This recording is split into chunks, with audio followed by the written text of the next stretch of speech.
بسم الله الرحمن الرحيم السلام عليك يا أبا عبد الله السلام عليك يا ابن رسول الله.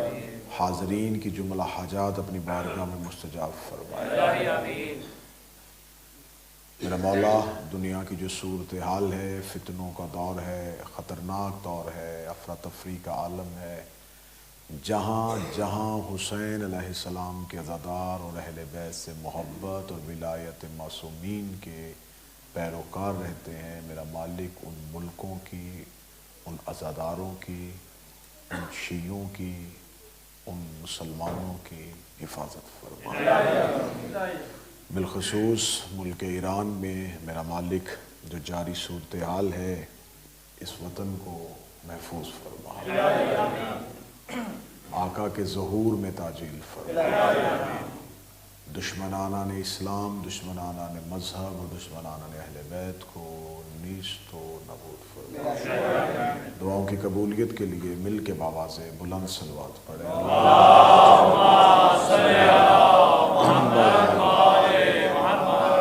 میں نے آپ کے سامنے قرآن مجید سے سورہ مبارکہ بقرہ سے آیت نمبر 11 تلاوت کی ہے، جس میں خداوند متعال یہ ارشاد فرماتا ہے وَإِذَا قِيلَ لَهُمْ، جب ان سے کہا جاتا ہے لا تفسدوا فی الارض، کہ تم زمین پر فساد نہ کرو. قالو، تو وہ آگے سے کہتے ہیں انما نحن مصلحون، کہ بے شک ہم تو اصلاح کرنے والے ہیں. خدا کہتا ہے کہ ہم انہیں منع کرتے ہیں کہ وہ فساد نہ پھیلائیں، اور وہ کہتے ہیں کہ ہم اصل میں اصلاح کر رہے ہیں. جنہیں اللہ فساد سمجھتا ہے وہ اسے اصلاح سمجھتا ہے.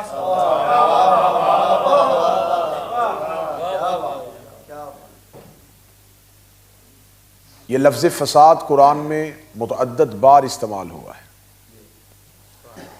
لیکن جب بھی لفظ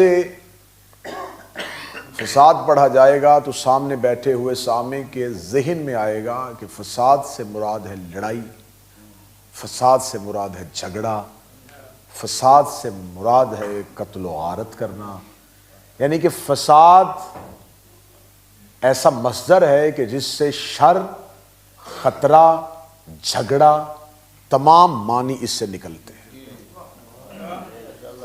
لیکن قرآن کا جو اسلوب ہے، جو خدا کا گفتگو کا طریقہ کار ہے، تو خدا اپنے معنی کو جو چھپاتا ہے لفظ میں، تو یہ خدا کے ہاں حسن ہے اس کی گفتگو کا کہ ایک لفظ جس جملے میں استعمال ہوتا ہے اس جملے کے مطابق معنی کو ظاہر کر دیتا ہے. ورنہ کیسے ہو سکتا ہے کہ 30 پاروں پہ مشتمل ایک کتاب ہو اور وہ کائنات کا ہر علم اپنے اندر رکھتی ہو؟ وہی الفاظ بار بار دہرائے جا رہے ہوں، وہی لفظ بار بار دہرائے جا رہے ہوں، اور اس ایک لفظ میں سے کبھی کوئی معنی نکل رہا ہو، کبھی کوئی معنی نکل رہا ہو. تو لفظ جہاں استعمال ہوتا ہے اس جگہ پہ آ کے وہ اپنے معنی کو ظاہر کر دیتا ہے. یہ نہیں ہو سکتا کہ قرآن میں جہاں فساد آئے گا وہاں صرف لڑائی ہی ہوگی. جیسا کہ خدا نے فرشتوں سے کہا کہ آدم کو سجدہ کرو، تو ملائکہ نے کہا یہ زمین پہ جا کے فساد کرے گا.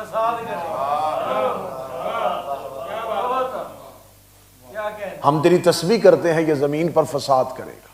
اب یہاں میرا علماء کرام سے سوال ہے کہ ابھی آدم زمین پر اترے نہیں، فرشتوں کو کیسے پتا چل گیا کہ کیا ہونے والا ہے؟ کیونکہ آپ یہ کہتے ہیں کہ غیب کا علم صرف اللہ ہی جانتا ہے. تو جب غیب اللہ جانتا ہے تو ملائکہ کے پاس وہ علم تھا کہ انہیں خبر تھی کہ کیا ہونے والا ہے. اگر ملائکہ کے پاس یہ علم تھا اور وہ اللہ کی بارگاہ میں ڈائریکٹ یہ کہہ رہے ہیں کہ ہم جانتے ہیں کہ کیا ہونے والا ہے، تو پھر سجدہ فرشتوں کو ہونا چاہیے تھا، آدم کو نہیں.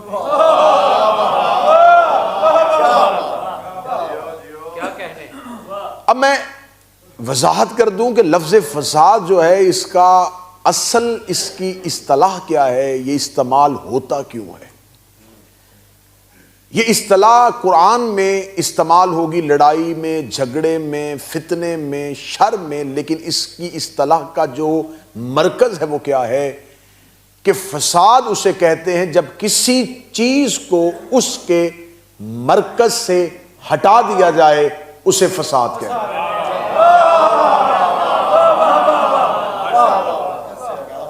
چلے جنہوں نے ابھی بھی نہیں سمجھے ان کے لیے میں مزید آسان کرتا ہوں، کسی کا حق بنتا ہو اس سے چھین لیا جائے،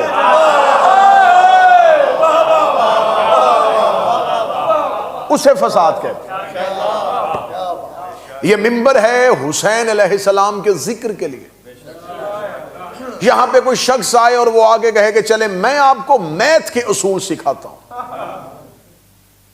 تو فساد ہو گیا، کیونکہ منبر اس استعمال کے لیے تھا نہیں۔ جہاں جس چیز کا حق نہ بنتا ہو وہ ہو جائے تو وہ فساد ہو۔ اصلاح اس کی ضد ہے۔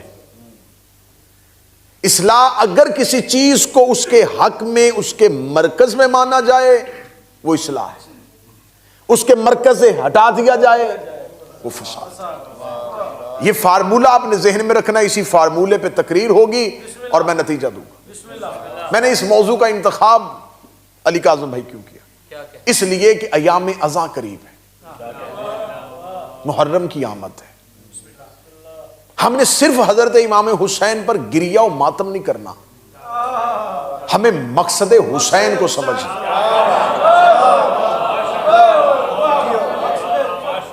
اگر آپ کے پاس حسین کا ہدف نہیں ہے تو آپ کے پاس شور ہے، شعور نہیں۔ حسین کو شور والا مجمع نہیں چاہیے،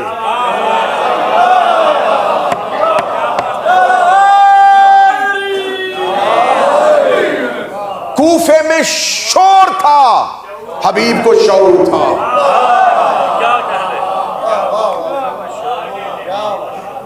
کوفے میں شور تھا، حسین حسین حسین، شور نے کوئی فائدہ نہیں دیا۔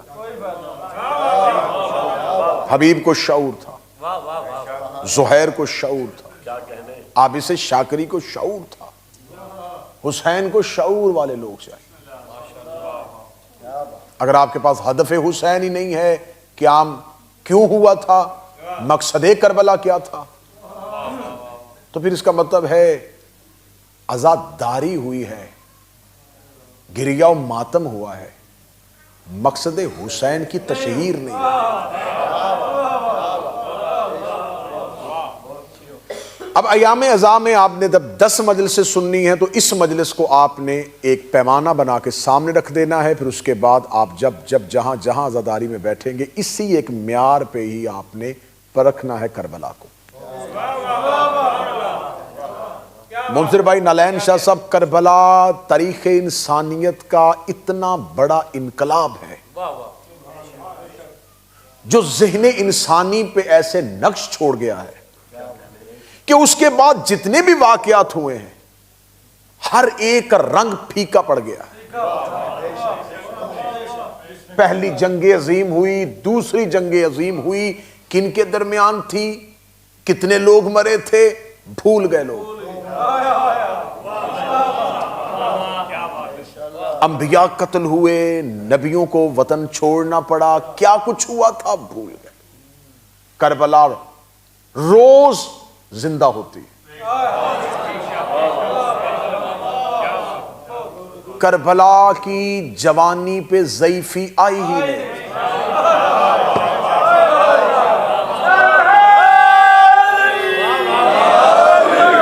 کربلا شباب میں کھڑی ہے۔ کیا ہے پھر کربلا میں؟ کیا راز ہے اس کربلا میں؟ ایک ہی واقعہ بار بار دہرایا جا رہا ہے اور لوگ بار بار اس واقعے کو سننے آ رہے ہیں، تو پھر یہ تو مانو کہ کوئی اثر تو ہے نا۔ تو اب کیا ہے کربلا، ہدف کیا ہے؟ جب آپ کسی سے پوچھیں گے تو جو دو جوابات آپ کو ملتے ہیں میں پہلے وہ دہراؤں گا۔ امام حسین علیہ السلام نے مدینہ کیوں چھوڑا اور عراق میں ایک صحرا کا انتخاب کیوں کیا؟ یہ پہلا سوال ہے جو آپ کو ایام عزا میں جس کا جواب آپ کے پاس ہونا چاہیے۔ اس کا جواب یہ ہے کہ حسین ابن علی نے وطن اس لیے چھوڑا کہ ان سے بیعت کا مطالبہ کیا گیا تھا، انہوں نے انکار کیا اور اس انکار بیعت پہ حسین نے اپنا وطن چھوڑ دیا۔ ٹھیک ہے، یہ جواب پہنچا ہوا ہے نا جی آپ؟ کربلا انکار بیعت کی وجہ سے، کر لیتے کچھ بھی نہ ہوتا، نہیں کی یہ واقعہ ہو گیا۔ غلط جواب۔ اگر کربلا انکار بیعت کی وجہ سے ہوئی ہے تو میں بہت سے نام ایسے دکھا سکتا ہوں جنہوں نے بیعت بھی نہیں کی اور زندہ بھی رہے۔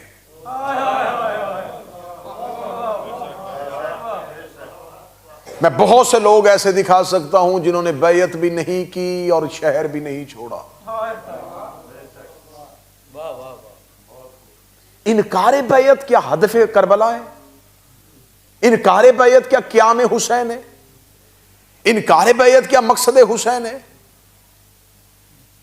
امام حسین نے انکار کر دیا تھا، انکار کر دیا تھا اس لیے۔ دوسرا جواب میں دونوں پڑھوں گا پھر اس کے بعد آتا ہوں۔ دوسرا جواب، حسین اس لیے گئے تھے دین بچانا تھا۔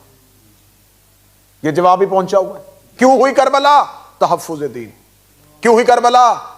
بقائے دین کے لیے۔ یہ دو جواب ہیں جو آج تک ذہنوں پہ چھائے ہوئے ہیں، اور انہی دو جوابات میں آپ پوری کربلا کو ڈھونڈ رہے ہیں۔ یہ نہیں ہوتا کہ کچھ واقعات ہوتے نہیں، لیکن ہر واقعے میں ہدف نہیں ہوتا۔ میں آسان کر دیتا ہوں۔ میں مجلس پڑھنے کے لیے پہنچا، ہم امام بارگاہ کے اندر آئے، مجلس ابھی شروع ہو رہی تھی، عوام کے آنے میں، لوگوں کے آنے میں تاخیر تھی۔ میزبان نے کہا کہ آپ تھوڑی دیر کے لیے کمرے میں بیٹھیں، آپ کچھ پئیں گے؟ ابھی کچھ ٹائم ہے۔ ہم نے کہا چائے پلا دیں، انہوں نے چائے دے دی۔ ایک شخص امام بارگاہ میں آیا، اس نے مجھے چائے پیتے ہوئے دیکھا اور تھوڑی دیر کے بعد اس نے مجھے منبر پہ مجلس پڑھتے ہوئے دیکھا۔ اس سے کسی نے پوچھا آج امام بارگاہ میں کیا ہوا تھا؟ انہوں نے کہا آصف رضا علوی چائے پینے آیا تھا اور مجلس پڑھ کے چلا گیا۔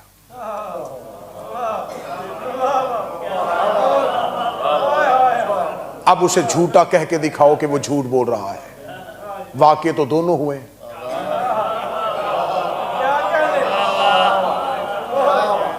واقعہ تو ہوا ہے، اس نے مجھے چائے پیتے بھی دیکھا ہے اور مجلس پڑھتے بھی دیکھا ہے۔ غلط تو اس نے کچھ نہیں کہا، اس کی روایت تو بالکل ٹھیک ہے۔ اسے جو دیکھا اس نے بتا دیا، لیکن صرف دیکھا ہوا بتانے سے مسئلہ حل نہیں ہوگا۔ اسے میرے ہدف کا اندازہ ہی نہیں تھا، اسے یہ پتہ ہی نہیں تھا کہ میں چائے پینے نہیں آیا تھا، مجلس پڑھنے آیا تھا اور چائے بھی پی۔ ہدف مجلس تھا، دین بچا ہے۔ جو بول سکتے ہو سر اٹھانا۔ میں یہ نہیں کہتا کہ تحفظ دین نہیں ہوا، بچا ہے دین، بچی ہے نماز، لیکن ہدف کوئی اور ہے۔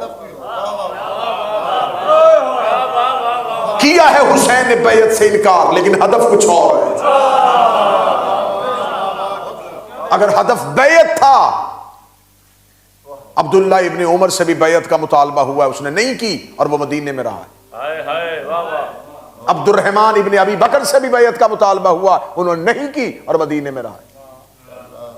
وقتی طور پہ نہیں کی، بعد میں ہو گئی، لیکن موجودہ حالات میں نہیں ہوئی، لیکن وہ مدینے میں رہے۔ عبداللہ ابن زبیر صرف یہی نہیں، اس نے یزید کی بیعت بھی نہیں کی، مکہ تک آیا ہے۔ امام حسین مکہ سے چلے گئے، اس نے مکہ میں قیام کیا، اور قیام کے بعد اس نے مکہ میں اپنی ایک حکومت کو وجود دیا اور حجاز کا آدھا علاقہ یزید سے چھین لیا۔ یہ کتنے میں نام ایسے بتاؤں جو جید نام ہیں، انہوں نے بیعت بھی نہیں کی اور وہ زندہ بھی رہے، حکومتیں بھی بنائی۔ تو اس کا مطلب ہے کہ انکار بیعت حسین کا ہدف نہیں ہے۔ اور میں بات یہ مسلسل کہا کرتا ہوں کہ کبھی بھی یہ بیان نہ کیا کریں کہ یزید فاسق و فاجر تھا، حسین نے بیعت نہیں کی۔ یزید تہجد گزار بھی ہوتا، حسین پھر بھی بیعت نہیں کرتا۔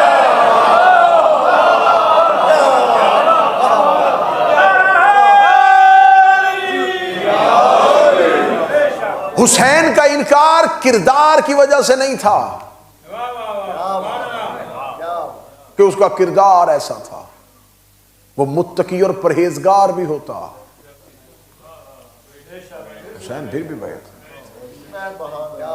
امام کی بیعت ہوتی ہے،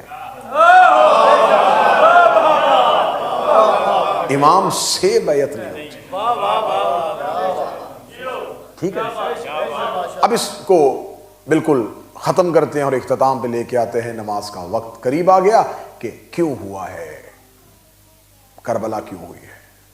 انکار بیعت نہیں، جی دین بچانے کے لیے گئے تھے، تو میں بڑی عاجزی اور انکساری کے ساتھ یہ سوال کروں گا کہ مجھے دین کا کوئی ایسا رکن بتائیں جو اس وقت امت نے ختم کر دیا تھا اور حسین اسے دوبارہ قائم کرنے جا رہے تھے۔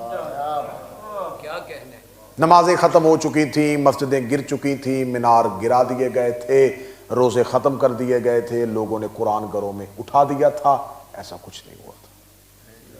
حتیٰ کہ قاتلان حسین گردنوں میں قرآن لٹکائے ہوئے اول وقت میں نماز ادا کر رہے تھے۔ عین شہادت کے وقت تک یہ تمام مناظر تاریخ نے محفوظ کیے ہوئے ہیں۔ اذان ہو رہی تھی، نمازیں ہو رہی تھیں، داڑیاں چہروں پہ رکھی ہوئی تھیں، گردنوں میں قرآن لٹک رہے تھے، فتوے دیے جا رہے تھے، اور حکومت اسلامیہ کا لفظ استعمال ہو رہا تھا۔ تو پھر دین میں کمی کون سی آئی تھی؟ چلے قیاس سے کام نہیں لیتے، میں یہ کہوں یہ ہو سکتا ہے، یہ ہو سکتا ہے۔ جس نے وطن چھوڑا وہی بتا سکتے ہیں کہ میں کیوں جا رہا ہوں۔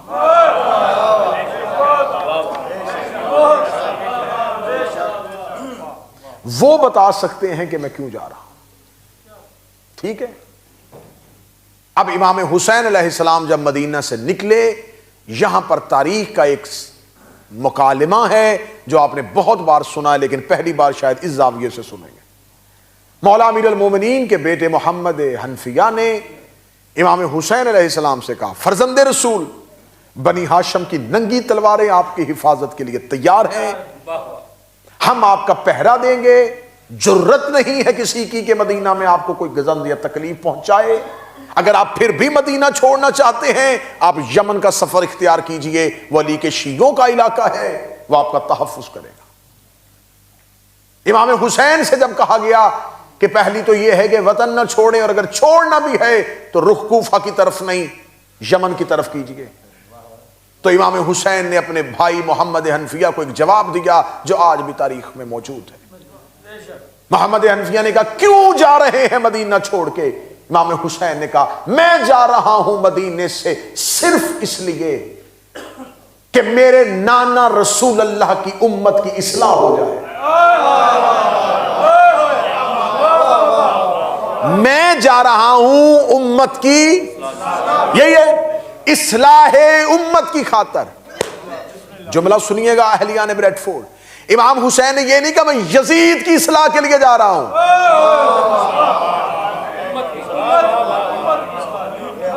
امام حسین نے یہ نہیں کہا میں اہل شام کی اصلاح کے لیے جا رہا ہوں، میں اہل کوفہ کی اصلاح کے لیے جا رہا ہوں، امت کی اصلاح کے لیے۔ تو امت تو ساری مسلمان تھی، مسلم امت تھی، ساری امت مسلمان تھی، اور حسین کہہ رہے سب کو اصلاح کی ضرورت تھی۔ اس کا مطلب ہے کہ سامنے حسین کا ہدف ایک شخص نہیں ہے، پوری امت ہے۔ اور میں نے تقریر کے پہلے جملے میں کہا تھا کہ اگر کوئی چیز اپنے مرکز سے ہٹ جائے اسے اصلاح کی ضرورت ہوتی ہے۔ اس کا مطلب ہے کہ امت کسی مرکز سے ہٹ چکی تھی، کوئی مرکز ایسا تھا کہ امت جسے چھوڑ بیٹھی تھی، صرف یزید نہیں، ساری امت اس نقطے سے ہٹ چکی تھی۔ تقریر آسان ہو کے اتنی نرم اور ملائم ہو کے آپ کے دلوں میں اترنے لگی ہے۔ قرآن میں ایک آیت ہے سورہ مبارکہ الروم میں، بسم اللہ الرحمن الرحیم، ظہر الفساد فی البر والبحر بما کسبت ایدی الناس، فساد ہو گیا تھا خشکی اور تری میں جب انسانوں نے اپنے ہاتھوں سے کچھ کر دیا تھا۔ یہ آیت آج بھی شیعہ دعائے عہد میں پڑھتے ہیں، روز جمعہ دعائے عہد پڑھو تو اس میں یہ آیت پڑھی جاتی ہے۔ فساد ظاہر ہو گیا تھا، قرآن کہہ رہا ہے، خشکی میں تری میں، بما کسبت ایدی الناس، جب انسانوں کے ہاتھوں سے کچھ ہو گیا تھا۔ فساد بندوں میں نہیں، خشکی اور تری میں ہو گیا۔ اس دن کے بعد خشکی والے علیحدہ ہو گئے، تری والے علیحدہ ہو گئے۔ زمانہ اتنا جدید آ گیا ہے کہ 7 بر اعظموں میں تقسیم ہونے کے بعد بھی اس وقت اس زمین پر زیادہ حصہ تری ہے، تھوڑا حصہ خشکی کا ہے۔ خشکی پہ تھوڑے لوگ مخلوق ہیں، تری میں زیادہ مخلوق ہے۔ اور امام کہتے ہیں، اس کی تفسیر میں امام سے لیتا ہوں، 2 آئمہ سے اس کی تفسیر ہے، 5ویں امام سے بھی، 6 امام سے بھی۔ میں نے کہا تقریر نرم ہو کے نتیجہ کھل کے آپ کے سامنے آنے لگا ہے۔ امام سے پوچھا گیا کہ مولا اللہ قرآن میں کہہ رہا ہے کہ خشکی اور تری میں فساد ہو گیا تھا، آپ ہمیں بتائیں، ہم نے آج تک لہروں کو ساحل سے لڑتے ہوئے نہیں دیکھا، ہم نے آج تک نہیں دیکھا کہ کبھی سمندروں کی شہروں سے جنگ ہو گئی ہو، تو یہ زمین پر کیسا فساد ہوا تھا جو خشکی اور تری میں ہوا تھا۔ امام نے سامنے بیٹھے سائل کا چہرہ پڑھا، چہرے پہ محبت اہل بیت کو دیکھا۔ امام نے کہا اگر بغض میں پوچھتا تو میں شاید تمہیں اور بانی بتا دیتا، لیکن تیرے چہرے کا عرفان کہہ رہا ہے کہ تمہیں ویسے ہی بتانا چاہیے جیسے اللہ کہنا چاہتا ہے۔ اس کا مولا خشکی اور تری میں فساد کب ہوا تھا؟ فرمایا جب مدینے میں مہاجرین اور انصار نے ایک نعرہ بلند کیا تھا، منا امیر و منکم امیر، ایک امیر تم میں سے ہوگا، ایک امیر ہم میں سے ہوگا۔ جب سقیفہ میں انسانوں نے اپنے ہاتھوں سے اللہ کا خلیفہ بنا دیا تھا، اس دن خشکی اور تری میں فساد ہو گیا تھا، اس لیے کہ خشکی والوں نے خلیفہ بنایا تھا، تری والوں نے نہیں بنایا۔ فساد ہوا تھا جب خشکی والوں نے تو خلیفہ چن لیا۔ سمندروں کی مخلوقات نے انہیں خلیفہ نہیں بنایا، اور امام صرف انسانوں کا امام نہیں ہوتا،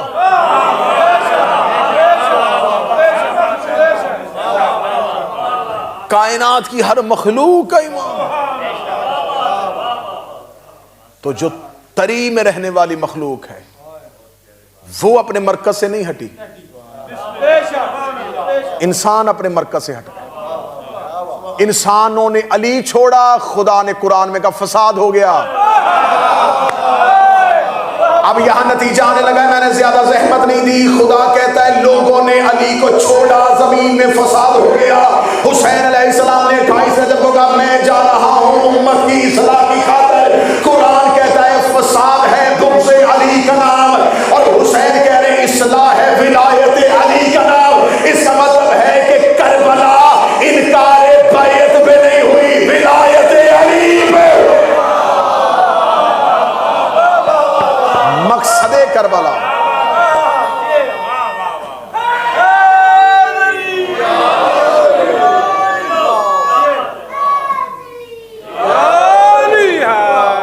مقصد کربلا مقصد کربلا ولایت علی ہے۔ امت کو اصلاح کی ضرورت تھی کیونکہ ساری امت غدیر کو چھوڑ چکی تھی۔ اگر آج کسی کے پاس علی ولی اللہ نہیں، وہ حسین کی عزاداری میں آ بھی جائے تو اسے اصلاح کی ضرورت ہے۔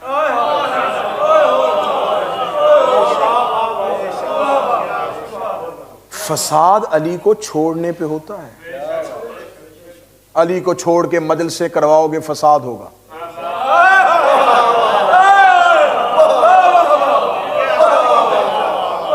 علی کو چھوڑ کے ماتمی انجمنیں بناؤ گے فساد ہوگا. علی کو چھوڑ کے تنظیمیں بناؤ، تحریکیں بناؤ، فساد ہوگا. اصلاح علی کو کہتے ہیں.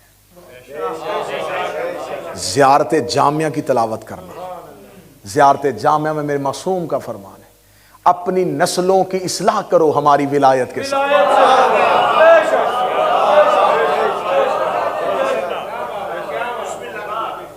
لیکن اب مجبوری ہماری یہ بن گئی ہے کہ جب ہم ولایت کا لفظ استعمال کرتے ہیں تو مجمع کا 70% طبقہ یہ سمجھتا ہے کہ شاید شہادت ثالثہ کی بات ہو رہی ہے. کیونکہ ایسے کر دیا گیا ہے کہ ماحول ایسا بن گیا، ولایت کی بات ہوئی، اچھا اچھا اچھا اچھا، یہ تیسری گواہی کی بات کر رہے ہیں. نماز میں ولایت نہیں، ولایت کے اندر نہیں.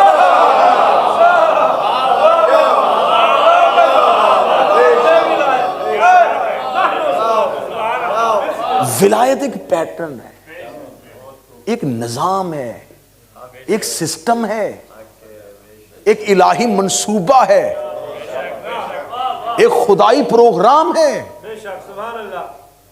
ولایت ایک مکمل دستور ہے، ولایت ایک مکمل قانون ہے، ولایت ایک مکمل نظام ہے. جہاں ولایت کا لفظ استعمال ہوگا وہاں اس نظام کی بات ہوگی جو اللہ نے نبی کے بعد زمین پر قائم کر دیا. اس نظام کے تابع رہو گے تو اصلاح ہے. مثلا امام موجود ہے، تم کسی اور کو امام بناؤ، فساد، کیونکہ تم سسٹم سے نکل گئے. آج دنیا مجھ سے پوچھتی ہے حالات بڑے بدل گئے ہیں، ظہور کب ہوگا؟ ظہور بم دھماکوں سے امام کا ظہور نہ ڈھونڈو، مزائل کے حملوں سے امام کا ظہور ڈھونڈو. یعنی کہ آج بھی شیعہ یہ چاہتا ہے کہ خطے کے حالات بدلیں اور میں بدلتے ہوئے جغرافیائی حالات میں سے امام کو ڈھونڈوں. امام کو ڈھونڈنا ہے اپنے وجدان میں سے ڈھونڈو.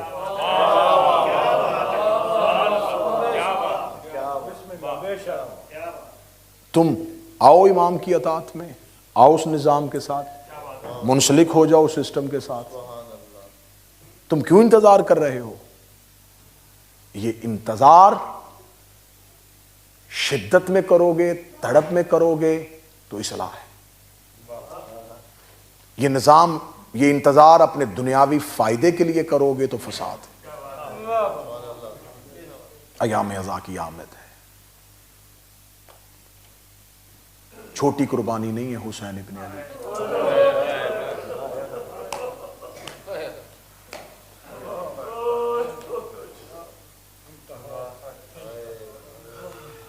آپ کبھی اکیلے بیٹھ کے تنہائی میں حسین علیہ السلام کے قربانیاں گننی شروع کرنا. وطن چھوڑنا آسان تھا. مرد شہر چھوڑتے ہیں، آ جاتے ہیں، بہنیں لے کے جانا، بیٹیاں لے کے جانا، اس شہر کو چھوڑنا جہاں ماں کی قبر ہو، جہاں نانے کی قبر ہو. آپ جہاں پیدا ہوئے ہیں، آپ یہاں رہتے ہیں، آپ کو 20 22 50 70 سال ہو گئے، دل دھڑکتا ہے اسی مٹی کے ساتھ جہاں سے آپ کا خاندان کا تعلق ہے. یہ خطہ آپ کو دنیا کی ہر نعمت بھی دے دے، آپ کے اندر سے اپنے وطن، اپنی مٹی کی محبت نہیں لے سکتے. بڑا پیار تھا حسین کو مدینہ.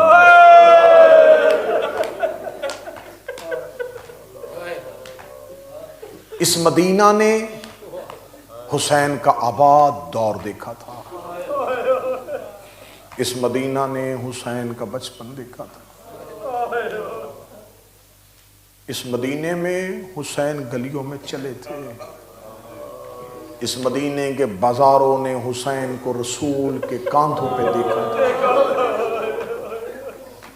اس مدینہ کے لوگوں نے حسین کو رسول کی پشت پہ دیکھا تھا، اس مدینہ کے لوگوں نے حسین کو رسول کی گود میں،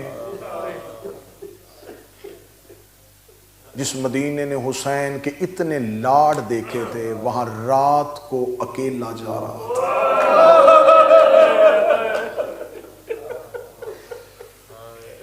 آسان تھا حسین کے لیے وطن چھوڑنا؟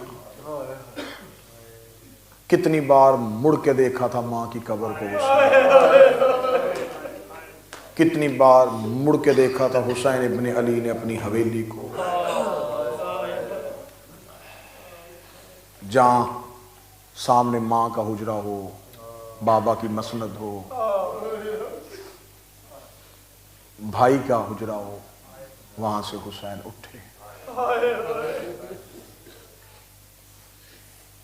نکلے گھر سے اور قبر رسول۔ میں ایک منظر پڑھوں گا، ایک منظر کے بعد میں 3 یا 4 منٹ میں مصائب ختم کروں گا۔ اللہ مرحومین کے درجات میں عطا فرمائے۔ آدھی رات کو نانا کی قبر پہ آ کے حسین بیٹھ گئے، ایسے بیٹھے ہیں جیسے ایک لائق شاگرد اپنے استاد کے سامنے زانو طے کرتا ہے، ایسے کر کے بلا تشبیہ قبر رسول پہ ہاتھ پہ، نانا نانا نانا تیرا حسین جا رہا ہے، نانا میں واپس نہیں آؤں گا۔ اگلی سطر میں بے ساختہ ہائے نکلی، نانا تیرا مدینہ اب شریفوں کے رہنے کے قابل ہے، نانا تیرے مدینے میں شریف زادیوں کے گھروں کو اب آگ لگ جاتی ہے، نانا تیرے شہر میں آپ لوگ عزت داروں کی بیٹیوں کا حیا نہیں کرتے، نانا میں تیرا شہر چھوڑ رہا ہوں۔ قبر رسول سے آواز آئی، حسین کہاں جائیں گے؟ رو کے کہتا کہیں جا کے اپنا شہر بناؤں گا۔ نانا آپ کا وطن مکہ تھا، آپ نے چھوڑ کے یثرب کو مدینہ کیا، نانا میں بھی کوئی اپنا مدینہ بناؤں گا۔ قبر رسول سے آواز آئی، حسین شہر آسانی سے نہیں بنتے، میں نے یثرب کو مدینہ کیا، میں اکیلا نہیں تھا، میرے پاس تیری نانی کی دولت تھی، تیرے دادا ابو طالب کی دعا تھی، تیرے بابا علی کی تلوار تھی، میرے پاس حمزہ کا جگر تھا، ہم سب نے مل کے یثرب کو مدینہ کیا۔ قبر رسول سے اٹھا علی کے جلال میں حسین، رو کہتا نانا مجھے غریب سمجھا ہے، میں بھی اکیلا نہیں، میرے پاس اکبر کا جگر ہے، عباس کے بازو ہے، قاسم کی جوانی ہے، اصغر کا بچپن ہے، نانا سرمایہ میرے پاس بھی ہے، سرمایہ آپ کے پاس بھی ہے۔